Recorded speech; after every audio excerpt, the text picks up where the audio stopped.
from Joe's mom's basement. It's the Stacking Deeds Show. I'm Ruth's part-time mechanic and this show's announcer, Neighbor Doug. That's right, Ruth the realtor's car is parked and the team is gathered for a big announcement in the basement. But also, today's a special show because we're talking about the art of creating beautiful real estate. Joining us is the man that New Yorker magazine called the best carpenter in the remodeling business, Mark Ellison. Plus, thinking about buying an Airbnb? Pump the brakes because we've got a headline that just might make you go, And don't you worry that cute little head of yours, because even though we've left the car for the day, we've still got the Triple R coming your way when someone will ring Ruth's Rotary with a question. Speaking of ring, I just know you're ready to ring the bell yourself on my property pop quiz. And now, she's a Cubs fan from the south side of Chicago. So weird, who does that? And he's a Detroit Tigers fan living in Texas. Yeah, I can see that. Here's Crystal Hammond and Joe Saul. Say hi. Welcome, everyone, to the show, and welcome back to our friend Joe. How are you today? This lovely, non-specific time of day when somebody might be listening to this. Is that what you're welcoming me to? Yes, or non-specific day of the week also. How could you be a Cubs fan in White Sox territory? I've been to White Sox games, and people are rabid about the Sox on the south side. They're so angry, and they're also angry because the White Sox won a whole pennant, and they still can't sell out a game. Cubs fans are awesome. We sell out games. It's a huge difference when you go to both stadiums. Did everybody in the neighborhood hate you, though? No, of course not. No. You're wearing Cubs gear in Sox territory? Crystal? No. Well, back off. My bad. Well, we got a great show today, Crystal, because I actually did a Stacking Deeds interview. Yay. I know. I'm so excited. This guy, New Yorker magazine, Crystal, called the number one remodeler in the world. They called him the number one remodeler in New York, which then you may say, okay, New York is one of the two biggest, most prestigious cities in the United States. If you think of New York and LA, it's kind of like the big two. And then you compare New York real estate to real estate around the world. You, I guess, can then get to best in the world from what the New Yorker said. He's amazing. I'm impressed. I can't wait to hear from him. I can't wait either. But before that, we got a big headline. But even before that, we got a big announcement. Ready? Yes. Who's announcing? I love the look you're giving me. Yes, I am ready. Yeah. I'm here today because of Mark Ellison and because I did that interview. But I'm also here because whenever you start a podcast, people, figure out that things take time and are a little different than we thought. And Alan has decided to step back in his daily duties. So he's still going to be a part of our lovely Stacking Deeds family, our show. You'll hear him on our roundtable episodes, but he will not be here every single week. I heard he bought a Limu Emu farm. He saved so much money on his car insurance. Yeah, that's it. That's the punchline. Are those the dumbest commercials ever, by the way? No, I love the Limu Emu. And he has the kid, too. Oh, so cute. That is bad. One of us agrees with you. And it's not me. I don't think so. But anyway, we're super glad you guys are here with us. We got a great show today. We're talking not just with Mark Ellison, but we're talking about Airbnb. So, Crystal, you ready to hit the go button? Oh, yes, I'm ready. Get your ears ready to learn a lot today. Hello, chaps.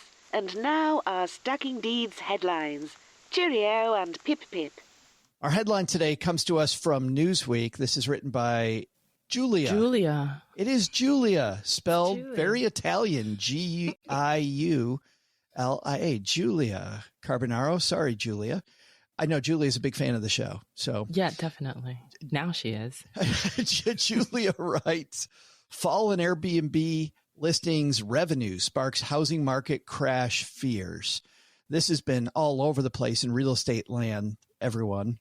Julia writes, falling revenues per listing for Airbnb, the popular service that lets property owners rent out their spaces to travelers, could trigger a housing market crash, quote, on par with the 2008 subprime crisis.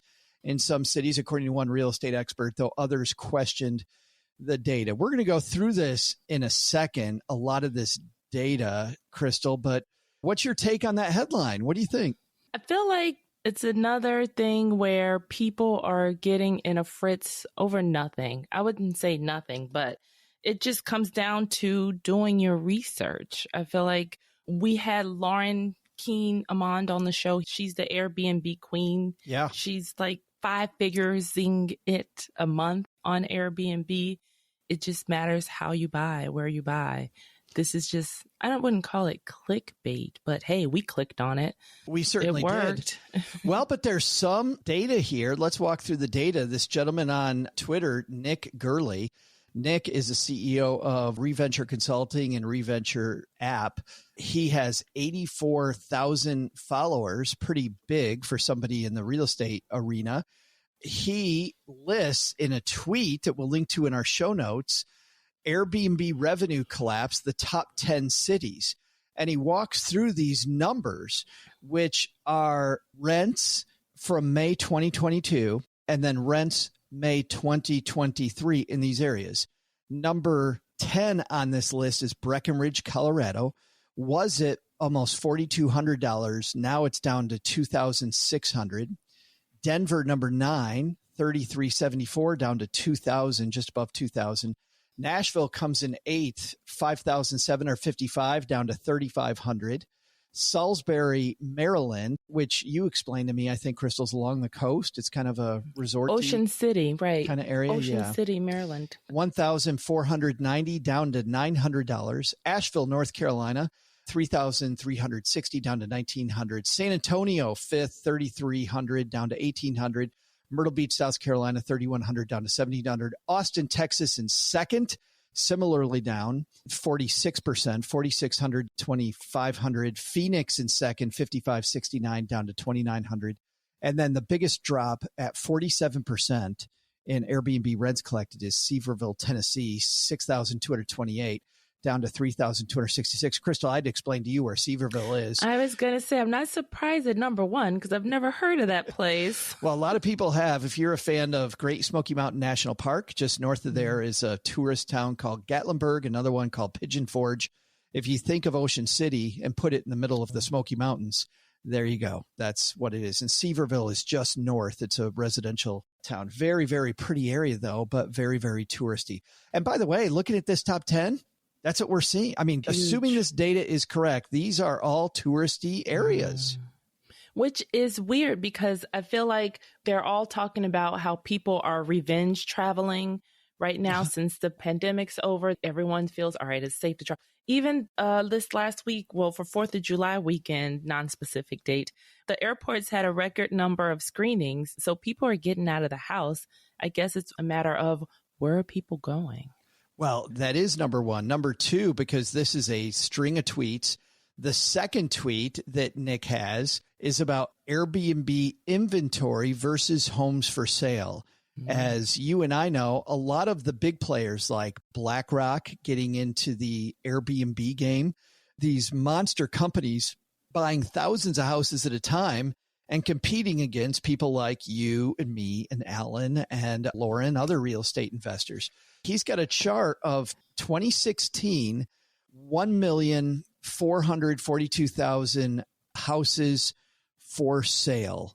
And this is Airbnb rentals versus for sale inventory. I don't know what the unit of time is on this, but assuming the unit of time is the same, 1,442,000 houses for sale versus 188,273 Airbnbs on the market. Today, by the way, back in late 2020, that number switched during the pandemic where there were actually more Airbnbs than there were houses for sale. Today, he parks the number at 965,391 Airbnb/VRBOs and only 554,921 houses for sale. Crystal, it looks like people aren't selling their houses anymore. They're renting them out. They're Airbnb-ing them. And really the main thing that jumps out to me on this chart too is, so back in 2016, there's over 1 million more homes for sale. So people buying them up. And then now it's flipped. So there's like almost 1 million Airbnbs and VBROs for rent. And half of that, there's about 500. So that's like a factor of half. So what do you do when you have an Airbnb that you've bought and now the rentals aren't there anymore? Or, what do you do when you're looking to invest and the only thing out there are Airbnbs? This is a recipe for the bidding wars since there's so few listings for sale. Yeah. But then these owners need to decide, am I going to sell or am I going to go back to trying to find a regular monthly renter? Or, how can I pivot? I was just the CEO at a credit union conference, and we had an economist talk to us for about an hour and a half. He was a very entertaining guy, wore a bow tie, and he jumped up and down, which was not like most economists. Most economists, fairly boring.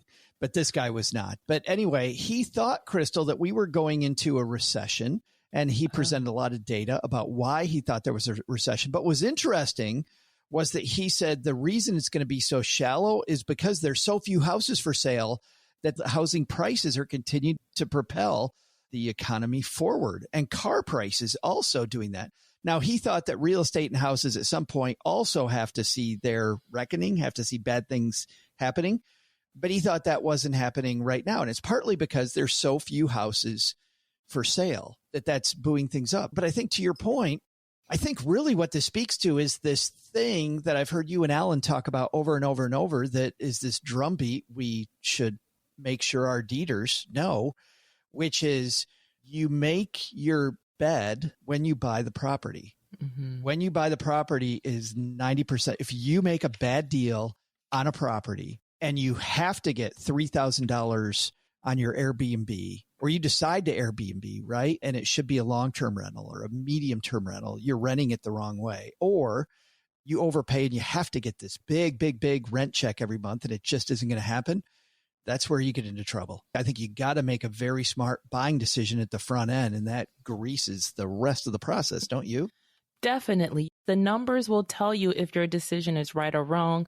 The numbers will have you in a situation where you're avoiding this desperation because you've planned for all the scenarios. You bought it right. The numbers are right. Remember, you're buying at worst case scenario is plugged into your numbers. So at worst case scenario, you're still doing fine. Remember what Alan said. Also, it's like you buy a property, worst case scenario, you're breaking even, the next 5-10 years. And good news, when you go to sell, there's different things that's going to happen. You'll have those years of equity built in, or is it time to refinance? Because people thought that the rise in interest rates was going to make a huge change in the market. But, I don't think it has. So I feel like the interest rate has filtered out the people who aren't serious, the people who aren't doing the math. Well, and you can see it here in Nick's graphs. With inventory continuing to go down, fewer and fewer houses, that is counteracting what's going on with interest rates, to your point. And by the way, worst case scenario sounds like something an engineer would do. Sounds exactly like something Crystal Hammond would do. Scenario planning. Exactly. You always need that plan because you don't want to plan when it's a sunny day. Sunny day, things are going amazing and right. You want to plan for those non-sunny days, those non-conventional scenarios. And then that's where the bang for the buck is. Like, that's where you're making your money. I've talked to a lot of investors that prefer these trendy areas like Phoenix, like Seaverville, like Austin, Texas, as an example. They prefer those. But if you're going to get into a trendy area, realize that also might not be trendy forever. And that even if it stays trendy, you're still going to get the back of the tail of the scorpion. I mean, if things look good right now, it's not always going to look good, which is another reason to do that worst case scenario planning. And I think even more so if you're in a trendy area, because you know where the big boys and girls go from places like BlackRock, these huge institutional firms, they're doing the same research. So you got to know that that's where they're going to be, which is interesting.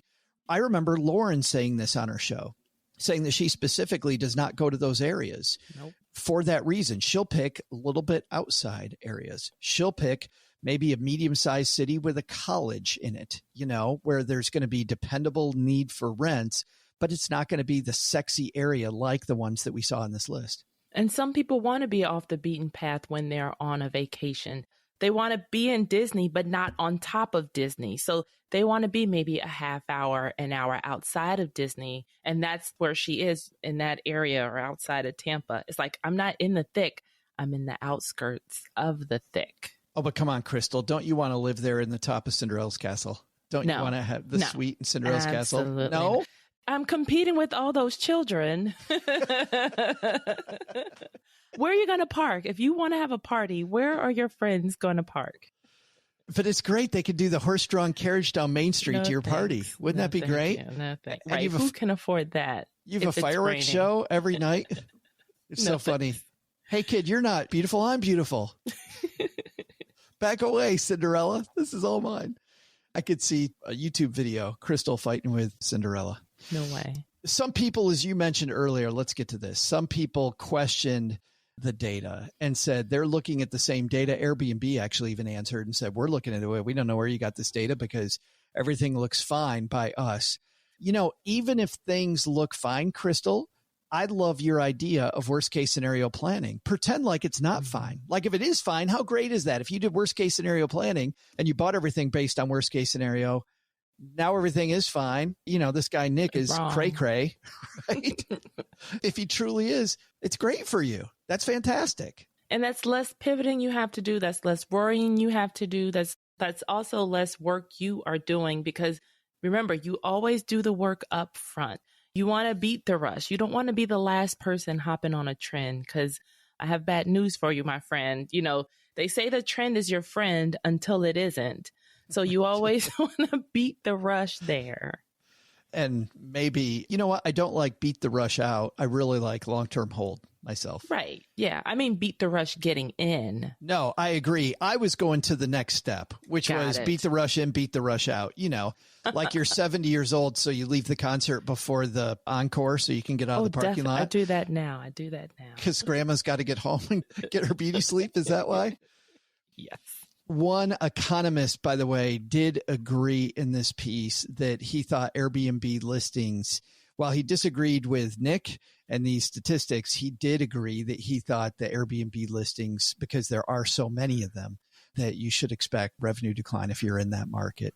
So we'll link to these on our show notes page at stackingdeeds.net. You can sign up for the show notes, Crystal, and what? They come to your... They are hand-delivered cyberbot each week, every Tuesday. We have this team of ferrets that we put into the network, and they hand deliver things to your email. They go through the network. It's amazing. It's the emu farm. We outsource them from Allen's emu farm. Our guest coming up next is Mark Ellison. I was so happy to be able to interview Mark because the New Yorker wrote a piece back in 2020 called The Art of Building the Impossible. And as soon as the word got out about Mark, not only did the wealthiest people in New York knew who Mark Ellison was, all of a sudden the entire world knew who Mark Ellison was. He wrote a book which is not really about real estate. It is about his life and times and the people he's worked with, the jobs he's done. It's a very quirky, interesting take on working in this industry that all of us Dieters like so much, real estate. So that's coming up next. But Doug, I think you've got some trivia for us, right? Hey there, Dieters. I'm Ruth's Fetch It Boy, neighbor Doug. And I'm super excited we've got Mark Ellison coming up next to talk about beautiful remodels. In fact, since the team is in Joe's mom's basement today, I thought it's a great time to consult with a pro like Mark on an overhaul of Ruth's Lincoln. Don't get me wrong, I'm not going to whine about the lack of space in the trunk or the fact that I usually am talking to you from the fetal position back there. No, that's not my way. But I do think that with a little bit of fresh upholstery and maybe some new curtains for the back, we can make sure Ruth's carpeting matches the drapes. Speaking of making things beautiful, one city in Italy began a major project downtown way back in 1334, 3 years before Joe was born. Giotto di Bondone, probably how you say that, a famous artist, built a campanile, or bell tower, that's part of the 7 buildings that make up the city's cathedral on the Piazza del Duomo. It's 84.7 meters tall and has 7 bells and is considered one of the most beautiful bell towers in Italy and slightly more beautiful than anything built in Texarkana lately. Although we did just add a new Panda Express that's a pretty chic building. I mean, have you seen that thing? So here's my question. What expensive real estate city is home to Giotto's Campanile? I'll be back right after I ask Ruth what color she'd like her drapes to be. Are you tired of making money the old-fashioned way? Do you want to join the ranks of successful real estate moguls and live like a Kardashian? Well, grab your oversized sunglasses and get ready for the Real Estate Investing for Beginners show. Our hosts may not have any formal training, but they've watched enough HGTV to know what's up. They'll teach you how to spot a fixer-upper from a mile away and flip it faster than a pancake on a hot griddle. And if you're more interested in passive income, they've got plenty of tips for being a lazy landlord and collecting rent while you sip margaritas on a tropical island. Subscribe to the Real Estate Investing for Beginners show today and start living your best life, or at least pretending to on Instagram. Hey there, Dieters. I'm Ferrari lover and pasta connoisseur, Ruth's fetch-it boy neighbor Doug. Hey, safety tip, don't ask Ruth about the color of her drapes. Not sure why, but apparently that question sets her off. Sometimes I just don't know what to say. Anywho, today's question is about a beautiful building, the Campanile. Sounds Italian. That just so happens to be part of an equally beautiful cathedral complex in an area called the Piazza del Duomo in one Italian city. My question, which city? In a city where real estate costs 3,000 to 5,000 euros per square meter, or by my rough calculation, $300 to $500 a square foot, it's Florence, Italy. Which is weird because Ruth said she'd kick me all the way to Florence, Italy for asking me about her upholstery. I have no idea what you're mad about, Ruth. I just think you could have a better car. I'll try to placate Ruth while you listen to Joe and artisan extraordinaire, Mark Ellison. And joining us on the show, I'm super happy he's here. Mark Ellison, how are you, man? Things are great. It's a pleasure to be here with you. Well, it is funny talking to you because a lot of the time we're talking to people who are professional house flippers, professional rehabbers, which of course is part of what you do. But you don't work on that end of the business anymore. You're working with people who are creating these houses that are all one of a kind, different. These are really people's masterpieces, I feel like, Mark. Well, I mean, no house I've worked on in the last 35 years was built with the intention of worrying about the market value, or could they flip this house, or should I make the countertops beige so I can resell it? Those kind of considerations do not enter into what I do. They're not doing the subway tiling for resale value? No, they're doing the hand-painted tiles from Crete that come over, and then we're in a hurry to get them so they get flown over on an airplane because the person has to move in 2 months. And that's what we do. There are several intentions. For the primary intention to what we do is to make people feel that they live in a home that is as important as they are and that it reflects their sometimes outsized characters. I want to talk about getting into this, though, because as you know, having kids of your own, that people out of high school, they often feel this pressure that they have to get it right. They got to get their career right immediately out of the chute. And yet I don't read about many carpenters. I don't read about people doing what you do on the level you do it, who begin with a banjo. Can you talk about your early life with the banjo? Yeah, I mean, both of my parents are academics. Both of my parents have so many letters after their names, PhD, MD. My father has a bachelor's of divinity, a bachelor's of science. I mean, I lost track a long time ago. There's so many letters after their names, I don't even pay attention anymore.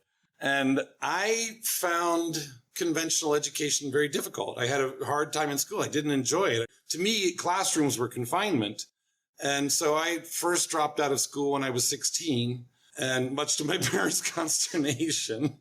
And they sent me on a journey of tough love, which involved getting work and paying my own way on things. And It was a nice try, but I've always loved working. I've loved everything I've ever done for a job. I love scooping ice cream. I like sweeping floors. I like washing dishes at Howard Johnson's. I've always found the dynamic of work to be fascinating. And I like to move and I like to do things and I like to feel a sense of accomplishment with what I do. And I've always felt that way. And so every job was great. And that has just carried with me. There's a very silly story in the book about I barely played the banjo at that stage, but it turns out some local theater group needed a banjo player for a promotional job at Bonwit Teller. And the guy who lived next door to me knew I owned a banjo, and I had all of 3 songs to my repertoire. And so they dressed me up in a costume, sent me to Bonwit Teller, and I proceeded to play the banjo for an hour and a half. That was actually one of the jobs I didn't like because it was so, I liked it because I was paid $250 for an hour and a half's work in 1983, which was epic. But the whole idea of performing to me has always been a little bit, like a lot of people, I'm not all that comfortable on stage and I don't quite get why people love performing. But I was for a very short time a professional banjo player for an hour and a half once in 1983. And that was before you were a professional ice cream server, cake decorator, bindery worker, animal food delivery driver. I thought that was a good one, Mark. Yeah, that got a little dodgy because, what happened was, I have to be very careful with names and locations, but one of the people involved in the business had a rather lucrative cocaine distribution business going on, which they piggybacked onto the animal food delivery. So there were times when we were not just delivering animal food, we were actually delivering cocaine to people. This is New York in the 80s. I was a very young man. I don't claim to have made sensible decisions throughout my life. And I was also not a very careful driver, and I would always get stopped by the police. And after about the 3rd traffic stop, when I knew perfectly well what was in the glove compartment, I was like, I can't do this anymore. I mean, I can't deliver cocaine for a living. And so I stopped. You didn't intend ever. You write this in your book. You never intended to become a carpenter. I mean, as a child, I didn't really know the job existed. I mean, a carpenter never entered my home when I was a child. If anything needed fixing, that was Dad's job. He had a workshop in his basement, and my entire childhood, when something needed fixing, either the person that broke it was forced to learn to fix it, which was usually me. And if I smashed a window playing basketball, my dad taught me how to fix a window. If I once kicked open the lock on the back door and I had to repair the lock on the back door. And so I didn't intend to become a carpenter, largely because I kind of didn't know that people did that. Freshly out of high school, I was given a job in Central Square in Boston. I tell about this in the book. And essentially, these were parents of a high school friend of mine. And they were looking for the cheapest way possible to fix up a townhouse. So they hired a couple kids fresh out of high school. And then they hired a real carpenter, a man named Sam Clark, who would come in every week and school us in the techniques that we needed and the things we had to do in that coming week. And then he'd come back next week and make us fix everything we messed up and then move on to the next step and move on to the next step. I lived in the job site while the work was going. I mean, it was one working toilet, kind of, maybe sometimes. And I just adored the work. I thought it was great. It was so much fun to make things and build things all day and put up walls. And we did the most rudimentary style of carpentry. There was nothing fancy about it back then. But we got walls up and we got a kitchen in and we got doors hung and we managed to build something that looked a little like a house. And it was wonderful. There's a lot of people listening to this also who think, not only do they think as kids that they have to get their career right away, and clearly you're proof that this meandering path can lead to wonderful places that you didn't expect, all of which factor into great things for your life later. But the second is, over and over and over, when I was doing my research for this interview, Mark, the word that comes up associated with your name over and over and over is talent, and how talented you are at this. And in chapter 2, you really take the term talent to task. And you go after 2 ideas that I'd like you to comment on. The first one you say is talent is the most significant determining factor in predicting achievement. And second, if one is not immediately good at something, it's not worth doing. Can you talk to the idea of talent when it comes to your job? The second one, if somebody doesn't immediately display prowess at something, you take up the banjo, and people feel like if they can't suddenly go out and play like Earl Scruggs after 5 or 6 banjo lessons that something's wrong with them. Earl Scruggs took up the banjo at 3 and played on the porches with his uncles, for 10 years before going and playing dances and playing parties. And it's a very strange and silly idea in our culture. I think it's largely because we see very young people become very successful in sort of internet kind of culture and, pop culture, particularly pop music and movies and things in particular. You see very young people become very successful, very rich, very famous early on. And everybody goes, oh, that's how it happens.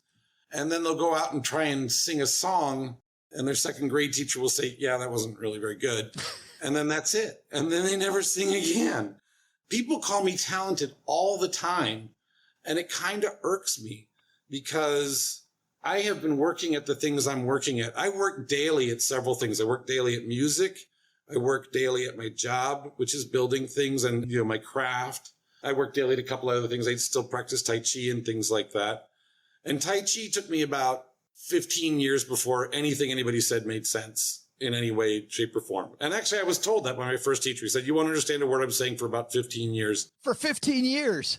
Yeah, it was pretty accurate. It was only after about 15 years that I was like, oh, all this stuff kind of makes sense.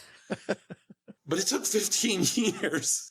And it's the same with music. I mean, I've practiced music now since I was 4. I'm 61, so that's 57 years.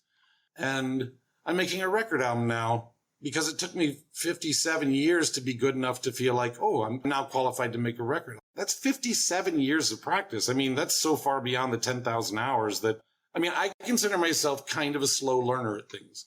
I'm a slow reader. I'm just very, very determined. And I don't mind practicing something every day that I'm not necessarily that good at. And I would say I finally became what I would consider, it took me 15 years at least, probably 20 to become what I called a decent carpenter. It took about 20 years where if anything you ask me to build in a house, I got it. I can build it. But that took about 20 years. Playing guitar took about 40 because it's harder.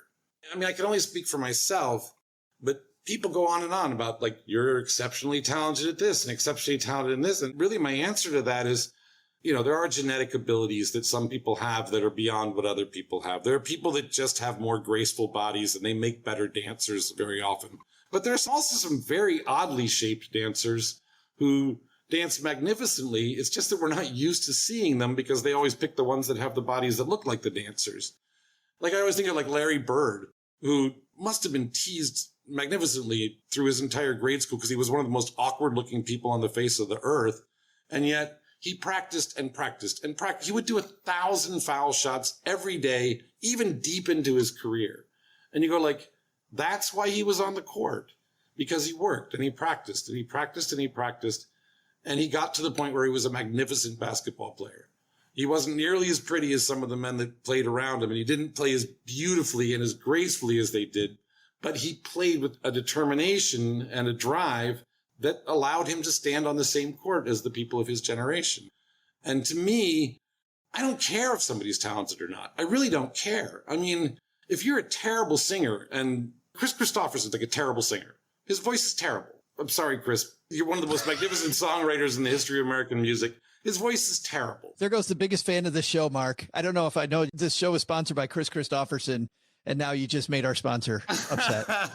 I also called him one of the most magnificent songwriters in the history of American music. And there he stood on the stage with Willie Nelson, Johnny Cash, Waylon Jennings, and Chris Christopherson. And you go like, but he did earn his place there. He absolutely earned his place there. And it wasn't through innate talent. It was through drive and work and determination and practice and constant effort that earned him that place. So sure, some people have a leg up genetically here and there in different things, but it doesn't matter. To me, all that matters about music is what I get out of it. Do I enjoy doing it? Do I have camaraderie with the people I play with? Do I enjoy their company? Do we respond to each other emotionally while we're playing? I feel the same way on a job site. One of the most important things to me on a job site is not how talented are each of these individuals, but like, is there a camaraderie to it? Are we all working towards the same goal? Is everybody here to do the same thing? And that has an energy that if I had 15 superstars, we probably wouldn't have, because they'd all end up hating each other and trying to compete with each other. And they'd be like, oh, I'm the superstar. Why are you talking to him? You know what I mean?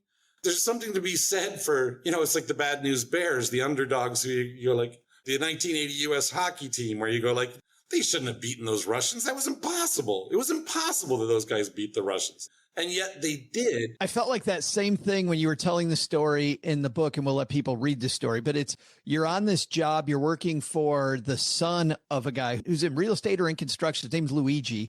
And you are working all night long on this project for Luigi. It's not just you. The whole crew is really pitching in. No, we all worked all night. Yeah. Yeah. You said you really like working for these people because they were demanding, but they knew what they wanted.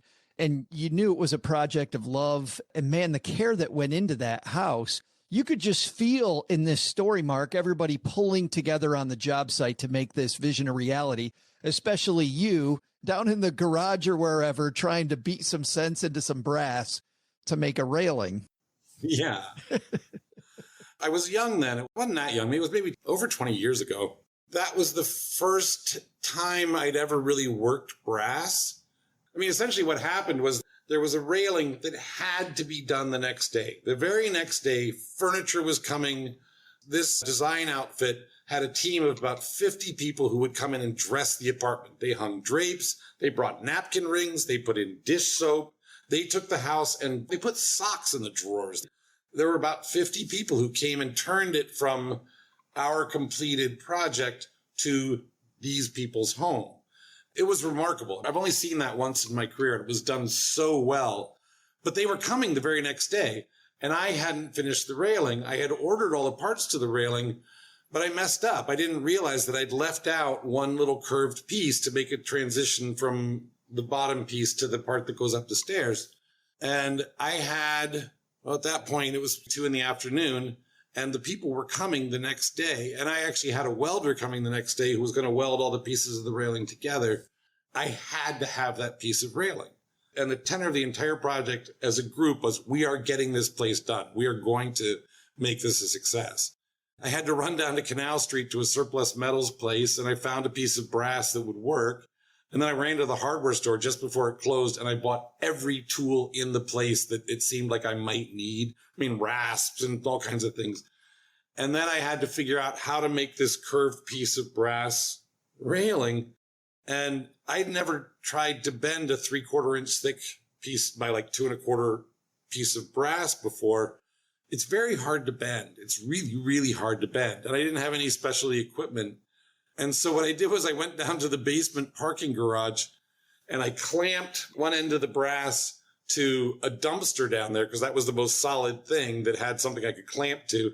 And I beat it with a wrecking bar, a 36-inch iron wrecking bar. I literally beat that thing and I beat myself into a frenzy and a sweat for like an hour. Yeah, you said it's after midnight, by the way, and the neighbors, you're probably keeping the neighbors up. I was keeping the entire building up, but I was so focused that it never even occurred to me. And then Luigi came down. He walks up, he approaches me in the garage, and he's like, Mark, what are you doing? And I was like, Luigi, this has to be done for tomorrow. I have the welder coming to finish the railing. And he saw, I was like, I'm drenched in sweat. I'm covered in dust and dirt. And he walked up while I was beating the thing. And he was just a very practical, he knew he wanted the place done. That was his goal also. And he was part of the company that built the entire building. So they owned the building. He just kind of goes, okay, I'll take care of it. And then he just fielded complaints about the crazy noise from the parking garage for the rest of the evening. And I got the damn thing done. To me, it was such an enormous accomplishment. It was like, there's something about it, like no matter what, we're getting this done. We're eating pizza and egg sandwiches all night. We're all staying up. And then the next morning, when the welders showed up at 9 a.m, I had the little piece in my hand. And he is one of the most talented metalsmiths in all of America, which means all of the world. And I showed him the little piece and I said, I made this last night. And he's an Irishman from South Boston. And he just looks and goes like, nice. And I was like, That's like, it's like a standing ovation from him. Yeah. I'm like, no, that was like the Pope coming down and going like, it was like sainthood as far as I was concerned. Probably better. Well, I think that's interesting because, a lot of people, when they run into problems, and as you have said over and over in the book, whenever there's something you're working on, there's always going to be problems. You seem to relish the chance to work on things that are especially going to be a problem. And I feel like just that attitude of attacking it really turns this thing that a lot of people could find to be a chore into something that's beautiful and a challenge and something that's just rounding out our life. I do have a question, though, about this, about, sticking with this theme of talent.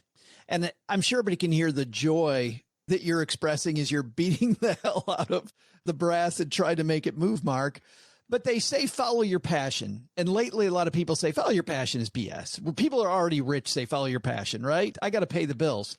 Then there's an idea that a lot of people have talked about lately about, follow your curiosity. If you're curious about it and it makes some money, well, then follow that versus paying the bills. Where do you come down on that argument for young people? Follow your passion, follow your curiosity, or pay the bills and find the banjo as a hobby?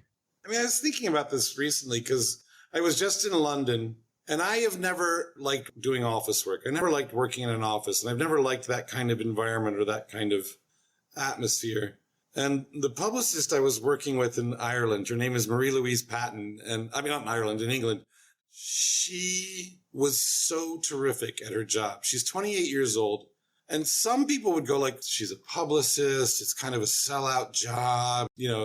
There's so many jobs that people think it's not artistic. It's not my passion. This woman, she passionately sells books. She adores books, and she creates these really lovely relationships with people around her. I mean, I was like instantly in love with her. And sure, she's not an artist. She's not a musician. She's not an actress, but she's gone and created one little lovely relationship after another. And that's her career. And I do make a distinction between career and passion. I mean, I do. I mean, I've spent my entire career building other people's visions. I don't build my own visions. I always say I don't have a dog in the aesthetic race. I tell the one story in the book about that one horrible, horrible house that was done all Macintosh putty. Every color in the place was Macintosh putty. And the place was heart-killing. It was an awful place to even stand every day.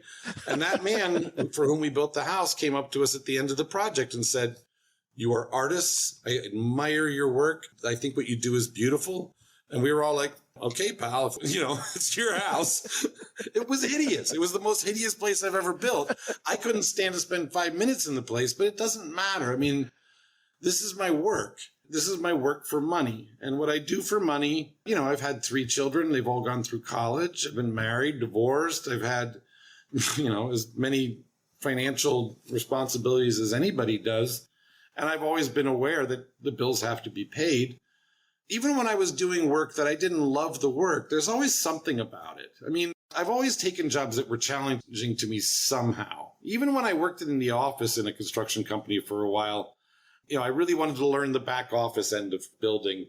And I kind of hated it, but there were still parts of it that were really interesting. How does one work in an office and have really seamless and productive relationships with other people? How do you get other people? It's one thing to get myself to do things that nobody else will do.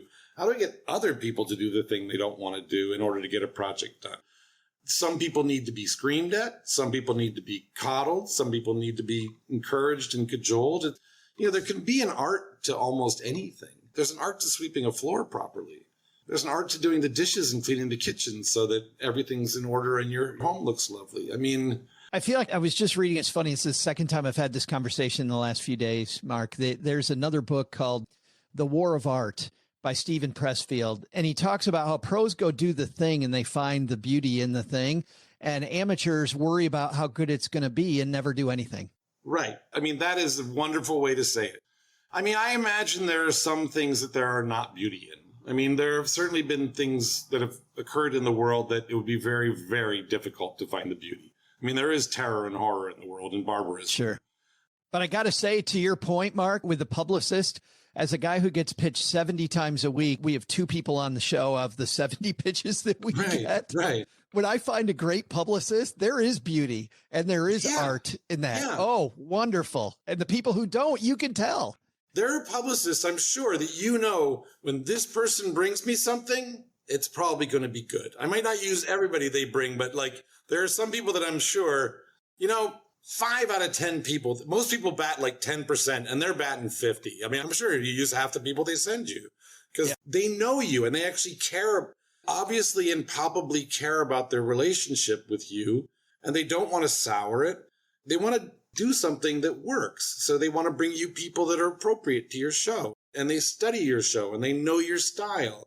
That's the beauty of being a publicist. And there's a beauty to being a lawyer. There's a beauty to being a janitor. One of my favorite people I ever worked with was a laborer, Benny Mazik, who, he was a laborer. He never wanted to be a carpenter. He never wanted to be one of the up and up, professions. He wanted to be the laborer, and he had the most buttoned up job site I have ever been on. You could ask him for anything. You could say, I need a washer for a 1/4-20 screw, but I want it to be a stainless steel.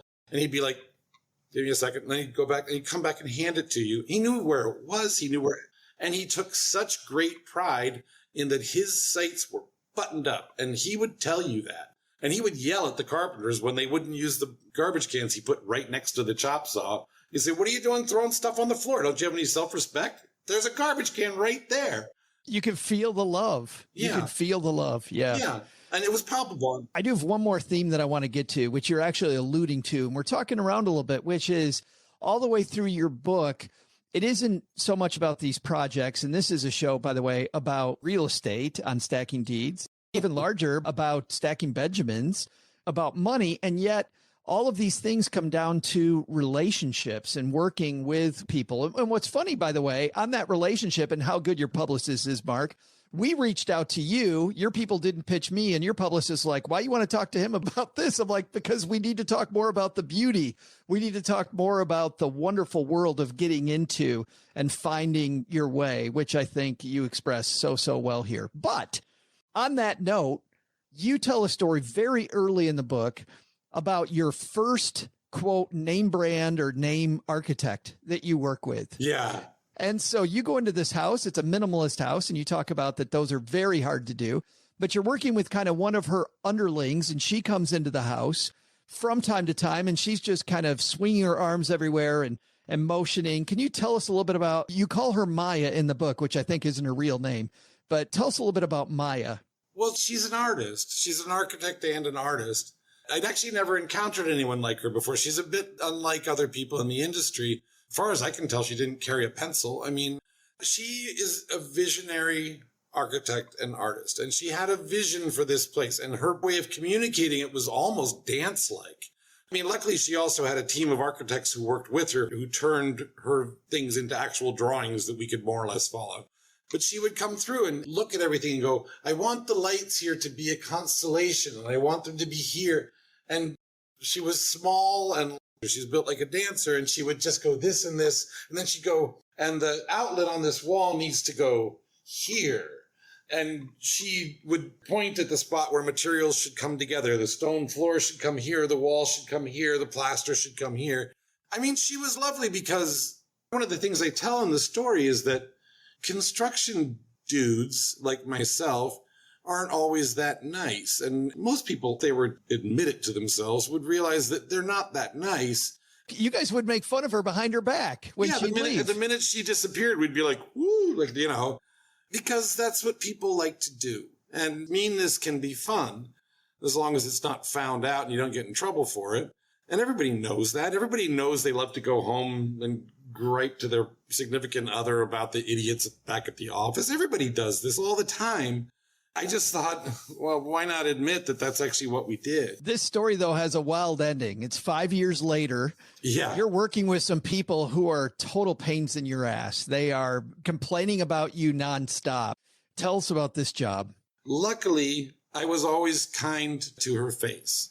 And I actually have everybody's full of mixed motivations. So I actually did like and admire her in my way and make fun of her behind her back also in my way.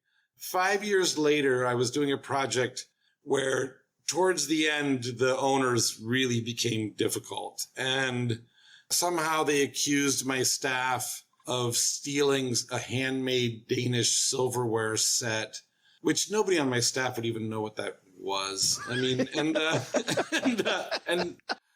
And they just went around. Everything was awful. Everything was substandard. How could we? I was fully screamed at and told that I had no standards, that I didn't know anything about how people should be treated or how people should live. And we had built it. It was a beautiful apartment. They were wildly unhappy. And I'm not sure that, frankly, much of it had to do with us. I think that was just kind of their take on many things in life. And we bore the brunt of it. One day, just as I was about to leave, a friend of the owner was coming to visit, and my staff was to get out so that they could be left alone. So I sent my staff home. I was packing up, putting on my coat, gathering my tools, getting ready to leave. And most places I've never even been in the passenger elevator. We always go the back way. The passenger elevator opened up, and the owner went to greet the woman who was there, and it was Maya.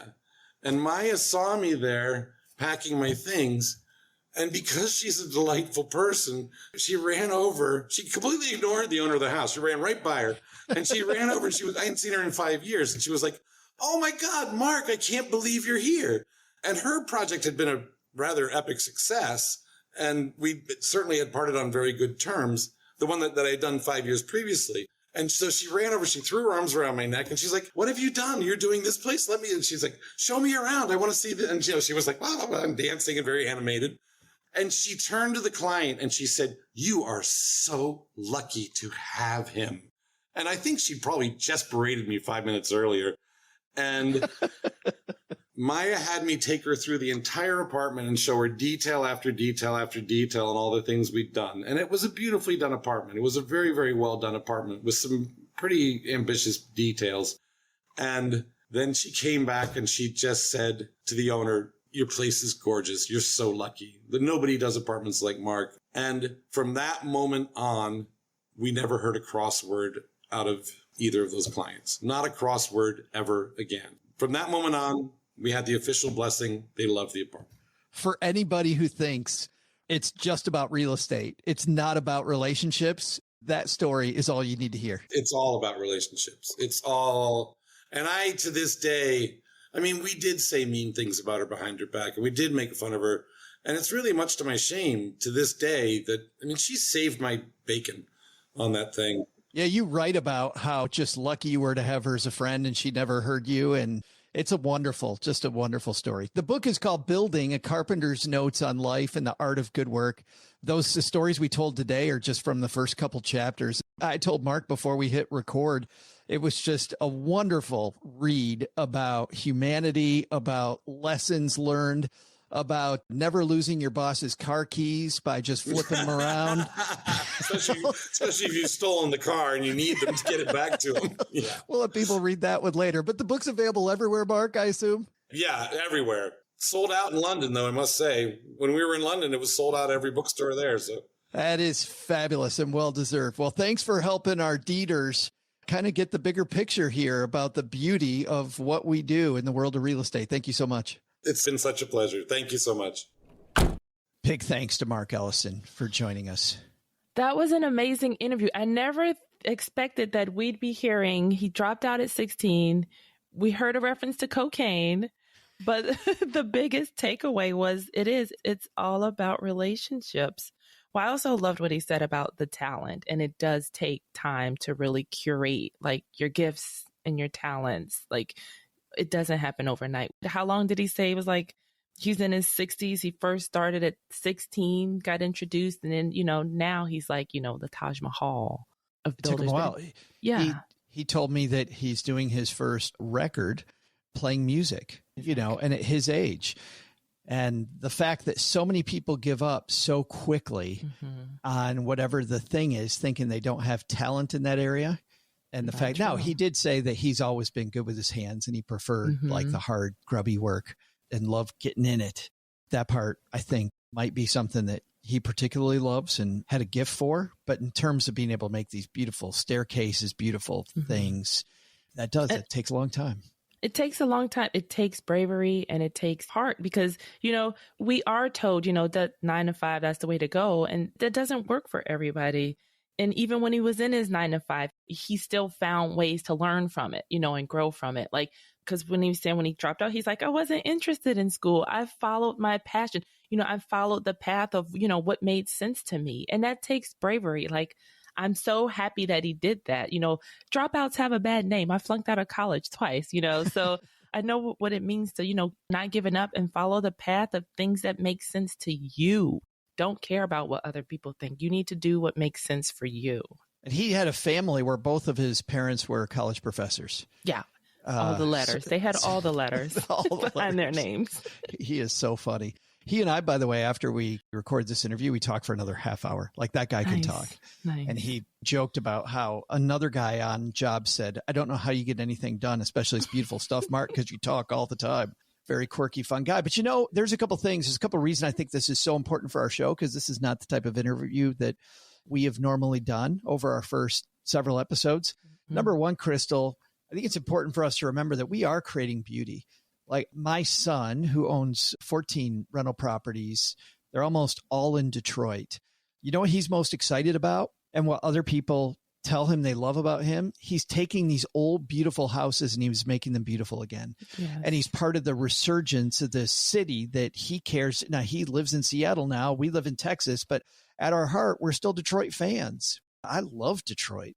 And so for him to be a part of that by doing a little extra in the houses that he does, he's going to be renting them out, but he's still putting in. I saw this bathtub he put in this one house. Mm-hmm. It just fit. It was this antique looking, gorgeous bathtub. And of course, it's something like that that makes it rent more quickly because it's this cool design feature. But on the other side, it just also pays homage to what this city was and can be again, which I thought was so, so badass. And Mark is a big piece of that. And then the second thing I think we need to remember is that even though we're focused on the hammers and nails, I think you hammered it on the head with your first takeaway, which was this is about relationship. You got to get along with everybody. I mean, you got to get along with the people selling your property. You got to get along with property managers. You got to get along with tenants. You got to get along. Now, you don't got to be in a pushover. No. Yeah. It's just get along. Be the person, have that personality that people actually genuinely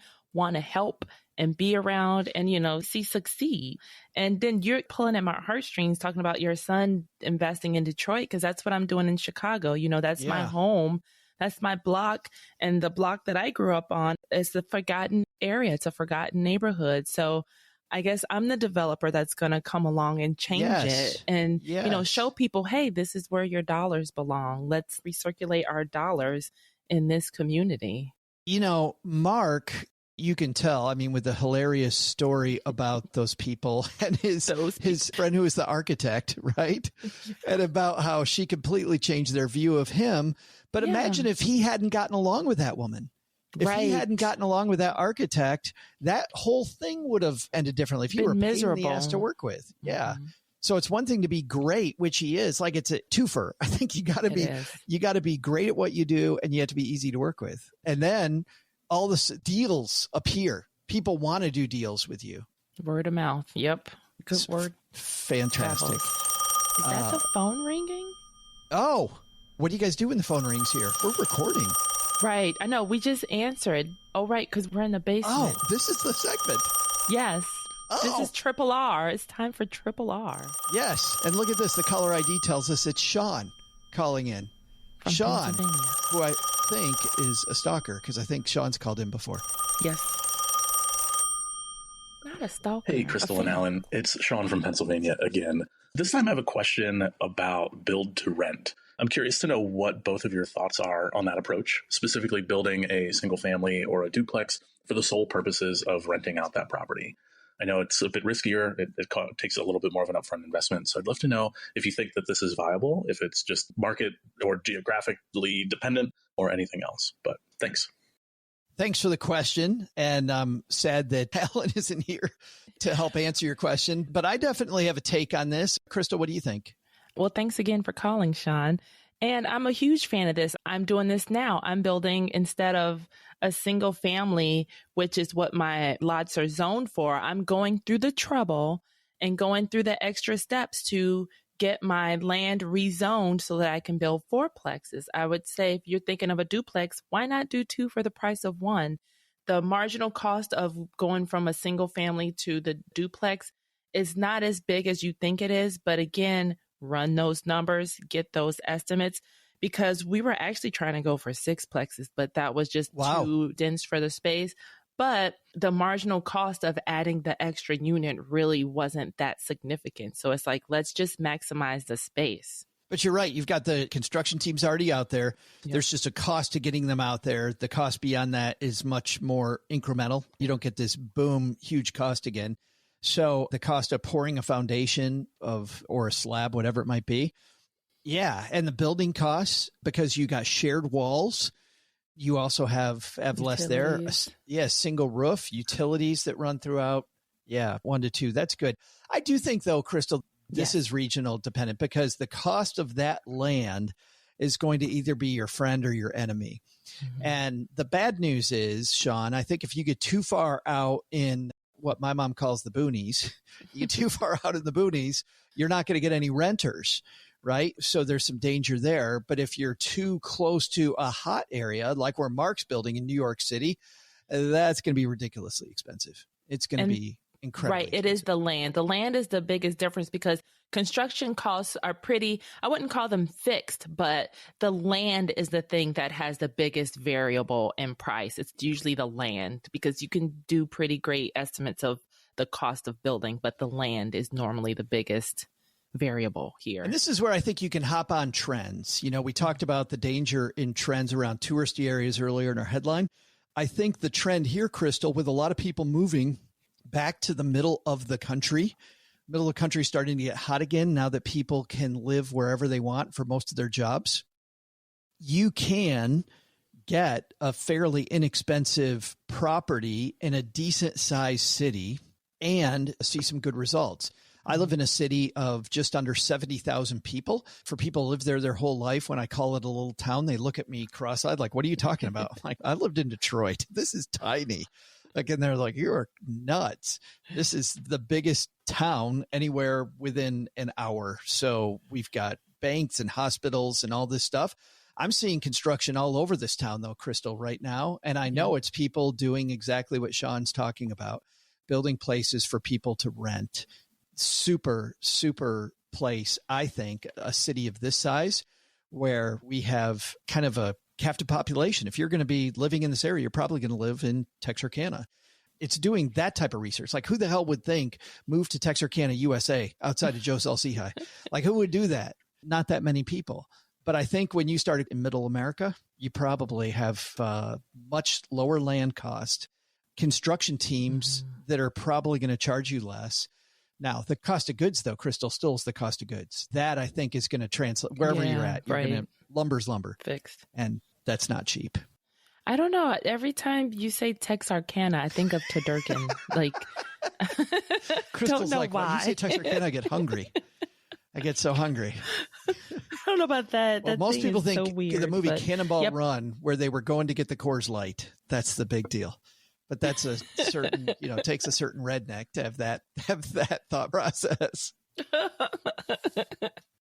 But yeah, I think if you're talking about Pennsylvania too, Sean, that almost goes along the lines of Chicago and Detroit. There are some forgotten areas of investment in that area. So that's also a chance for you to show like, hey, this area needs love too. And I haven't forgotten about the area. And I want to start a trend too, or being on trend or starting the trend, because even for Detroit and Chicago, when people see, hey, there's some investment going on, their ears perk up and others try to get involved some also. Areas. So to succinctly answer your question, yes, very dependent on the area and also interest rate dependent. How you finance that property too. We should talk about that for a second, Crystal, is going to make a difference.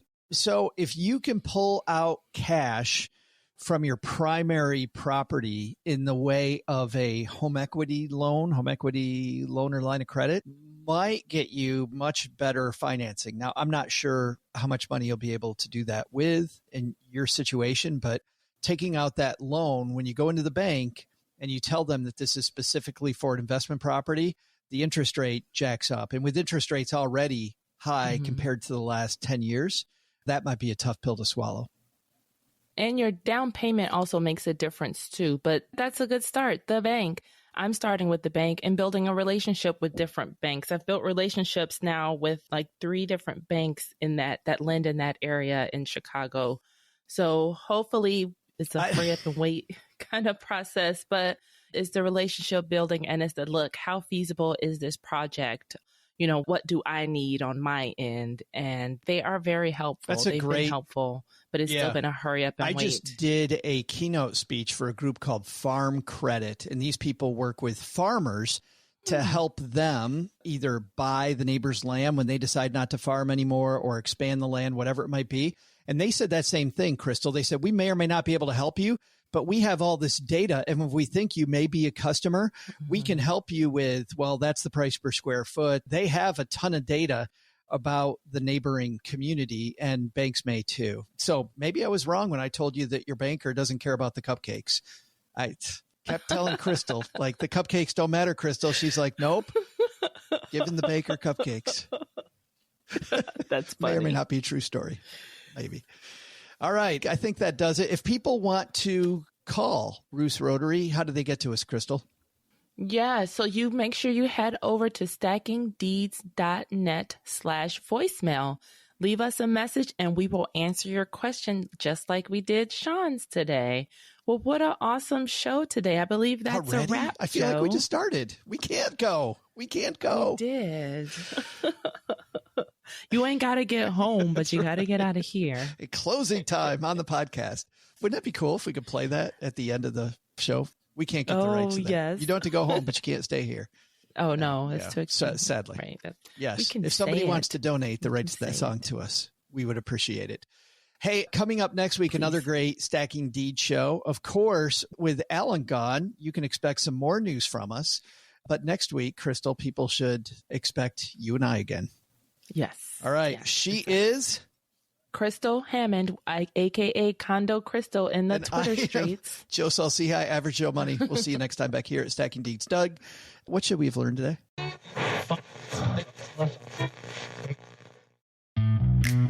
So, what should we have learned today? First, take some advice from Mark Ellison. Real estate is about people and relationships and making rundown areas beautiful. You're in a great business if you're in real estate. Remember that next time you feel a little bit down. Second, from our headlines, thinking about Airbnb, market analysis is your best friend. If you get into a hot market, there will be downtimes. Stress test your properties for the win. But the big lesson? So my bad. I just found out that comparing carpet and drapes might possibly, kind of, sort of, have a second meaning. And I meant the first one. You know, that is if you thought the inappropriate one was the second one. But if you thought the inappropriate one was the second one, then I truly, totally, absolutely meant the first one. Thanks to Mark Ellison for joining us today. You can find out more about his book, Building, A Carpenter's Notes on Life and the Art of Good Work, wherever books are sold. We'll also include links in our show notes at stackingdeeds.net. See you next week back here where we're helping you stacking deeds.